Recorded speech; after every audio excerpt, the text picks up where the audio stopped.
So if you have found this review, then you have entered the dark web of the internet. Congratulations.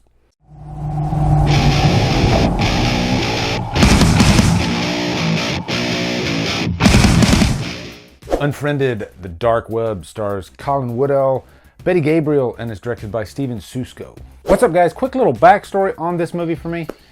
When I watched this movie, I had not seen the first Unfriended. I was always curious because I did hear that there were some interesting elements in that movie. But just kind of on a whim, I wanted to go see something over the weekend, so it's a horror movie. Might as well check out the sequel to Unfriended, even though I haven't seen the first one, because I think it's a franchise much like Paranormal Activity where you don't really have to watch these movies in any certain order. And that holds true because I watched Unfriended, the first one, this morning, and really there are no ties to this one except for the premise. The whole premise of Unfriended, I think, is so interesting because it's telling a horror story in a completely different way than we've ever seen from our computer screens. Like, you could literally watch this movie on your computer screen and it might make it even more interesting. But it's cool that the whole movie is just you watching someone else use their computer screen, get on Skype, talk to their friends. And really the plot of this movie is our main character, Matthias, he is talking with his girlfriend, Amaya, who happens to be deaf. And so they have this communication barrier with each other, and that is a recurring theme throughout this movie, communication, which ultimately could be a good thing or a bad thing for our main character. And one aspect of these movies is it seems like there's always somebody who's keeping a secret or somebody who's not being real. And that's a good thing to discuss because I think a lot of us on the internet only expose a fraction of who we really are in real life, even to our friends, especially those friends that we've never met in person. So I think that's a really interesting thing to explore here because there is a friend that is from, like, say, the UK. So our main character might not have actually met all of his friends in his group chat in person.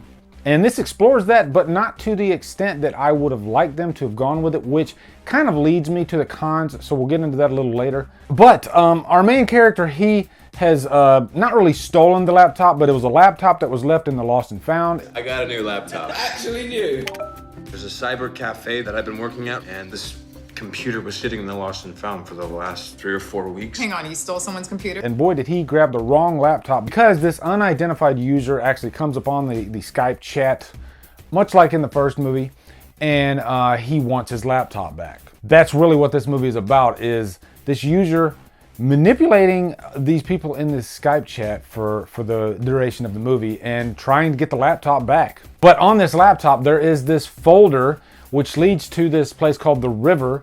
And if you take the River, then it leads you to the dark web, where they find all these videos of like murders and tortures and illegal activity, drug deals, all kinds of stuff, you know, stuff that you would find in the dark web. Now, one thing I really did like about this movie is the relationship between our main character, Matthias, and his girlfriend, Amaya. I was with them throughout most of this movie. I dug that communication barrier that they had in this movie. In my current job, I actually work with deaf personnel. So I could relate to this totally, you know, trying to break down those communication barriers because I've started learning little things here and there, like, you know, saying thank you. And so it was interesting to see that actually in a movie. And, you know, it helps you see the frustration that somebody that is deaf would have dating somebody that's not. And I will say I did like the unidentified user up to a point. I guess up until like the first reveal, because there's a point in this movie where they do reveal who this person is. And I almost wish they wouldn't have done that because it wasn't as satisfying as I wanted. And I guess that leads me into the cons. For a movie that deals with the dark web, I actually found a lot more interesting information just doing a search on YouTube than I actually did watching this movie. I think it only scratched the surface of what the dark web is about, you know? Almost like research wasn't done to the level that I would have wanted for a subject like the dark web, because there's just so much information out there concerning the dark web, and I think they could have delved quite a bit deeper instead of just, you know, videos with murders and, you know, tortures and stuff like that on, that just felt too easy. But really my biggest problem with this was once the danger really ratcheted up, I felt like the kills in this movie didn't deliver like I wanted them to. And I don't need to see blood and guts everywhere, but I wanted some sense of realism. And as soon as the kills happened, I could see, you know, where the editor might have cut or where something might have been like pasted in. I don't like seeing that in movies. I like seeing actual realism, you know? I mean, misdirection is completely fine with me. Fool me all day, that's great. But when I can spot it a mile away, then it really just takes me out of the movie. Plus, also, some of the kills were just like straight up cutaways, which are lazy to me. Give me a little bit more than that. And that's what I loved about the first movie, where, which is something that I'm going to be reviewing right after this. And I will go ahead and say I much preferred the first movie to this one for a lot of reasons. One being the psychological torture aspect of that movie.